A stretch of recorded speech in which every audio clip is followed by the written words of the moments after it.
అందరికీ నమస్కారం. నేను రాయపాటి శైలజ, రాయపాటి సాంబశివరావు గారి తమ్ముడు కూతుర్ని. ఏదైతే నిన్నటి నుంచి మీడియాలో ప్రచారం అవుతుందో రాయపాటి కుటుంబం టీడీపీని వీడిపోతుందనేది దాంట్లో ఎంత మాత్రం వాస్తవం లేదండి. రాయపాటి సాంబశివరావు గారి అబ్బాయి రాయపాటి రంగారావు గారు ఏదైతే ఆ రెసిగ్నేషన్ సమర్పించడం అనేది కేవలం ఆయన వ్యక్తిగతంగా తీసుకున్న నిర్ణయం. దీనికి మా ఫ్యామిలీ వాళ్ళు ఎవరు కూడా సపోర్ట్ లేదు. సరే, రెసిగ్నేషన్తో అయితే మేము కూడా ఎవరు బయటకు వచ్చి మాట్లాడాల్సిన అవసరం ఉండేది కాదు. ఎందుకంటే తనకు అసంతృప్తి ఉంది, సీట్ ఇవ్వలేదు అనే అసంతృప్తి ఉంది కాబట్టి బయటకు వెళ్ళిపోయారు అనుకునేవాళ్ళం. కానీ దాని తర్వాత తను చేసిన చర్యలు కానివ్వండి, మాట్లాడిన మాటలు కానివ్వండి, ఇవన్నీ కూడా మేము అసలు సపోర్ట్ చేయట్లేదు. దానికి మాకు ఎటువంటి సంబంధమే లేదు. ఇన్నాళ్ళు నచ్చిన వాళ్ళు చంద్రబాబు నాయుడు గారు కానివ్వండి, లోకేష్ గారు ఇన్నాళ్ళు మీకు నచ్చారు. 2014లో నుంచి ఎప్పుడైతే కాంగ్రెస్ వీడి 2014లో టీడీపీలోకి వచ్చామో అప్పటి నుంచి కూడా టీడీపీతోనే కలిసి ప్రయాణిస్తున్నాము.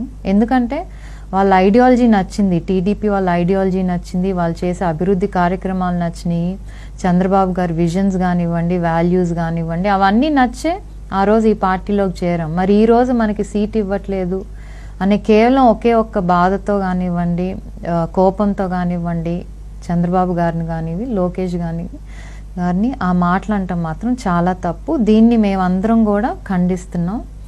అలాగే శ్రీనివాస్ గారు ఎవరైతే ఇంతకుముందు జెడ్పీటీసీగా తీశారో ఆయన కూడా సపోర్ట్ చేయట్లేదు. సాంబశివరావు గారు కానివ్వండి, ఎవరు కూడా పార్టీతోనే ఉంటాయి. ఎందుకంటే మేము ఆ సంస్కృతి అనేది ఏదైతే అవసరానికి ఒక పార్టీ వీడి ఇంకో పార్టీలోకి చేరటం అనే సంస్కృతి అయితే మాకు ఫ్యామిలీలో లేదు. ఒక విలువలు ఉన్న ఫ్యామిలీ. ఎప్పుడు కూడా కాంగ్రెస్లో ఉన్నా కూడా ఎప్పుడు టీడీపీ వాళ్ళని ఎక్కడా తిట్టలేదు, చంద్రబాబు గారిని దూషించలేదు. ఏ పార్టీ అయినా సరే కేవలం వాళ్ళకి హెల్ప్ చేయటం అనే ఒకే ఒక పాలసీ పెట్టుకున్నారు సాంబశివరావు గారు. అలానే ఇప్పుడు వరకు కూడా కొనసాగారు. దీనివల్ల ఈరోజు ఆయన తీసుకున్న నిర్ణయం వల్ల కానివ్వండి, చేస్తున్న చేష్టల వల్ల కానివ్వండి, నష్టపోయేది ఈరోజు ఫ్యామిలీగా ఆ కుటుంబంకి ఏదైతే ఇన్నాళ్ళ పేరుందో ఆ పేరు నష్టం వస్తుంది తప్పితే చంద్రబాబు నాయుడు గారు కానివ్వండి, లేకపోతే లోకేష్ గారికి కాదు. సో మేము ఈరోజు బయటకు వచ్చి చెప్పేది ఏంటంటే ఫర్ ఎవర్ మేము టీడీపీతోనే ఉంటాము, చంద్రబాబు నాయుడు గారితోనే ఉంటాం, లోకేష్ గారు వెంటే నడుస్తాం. సో ఎవరు కూడా ఆయన తీసుకున్న నిర్ణయాన్ని ఇది ఫ్యామిలీ మొత్తానికి రుద్దొద్దండి. త్వరలో కూడా మా ఫ్యామిలీ మీడియా ముందుకు వచ్చి ఇదే విషయాన్ని వెల్లడిస్తారు. Thank you.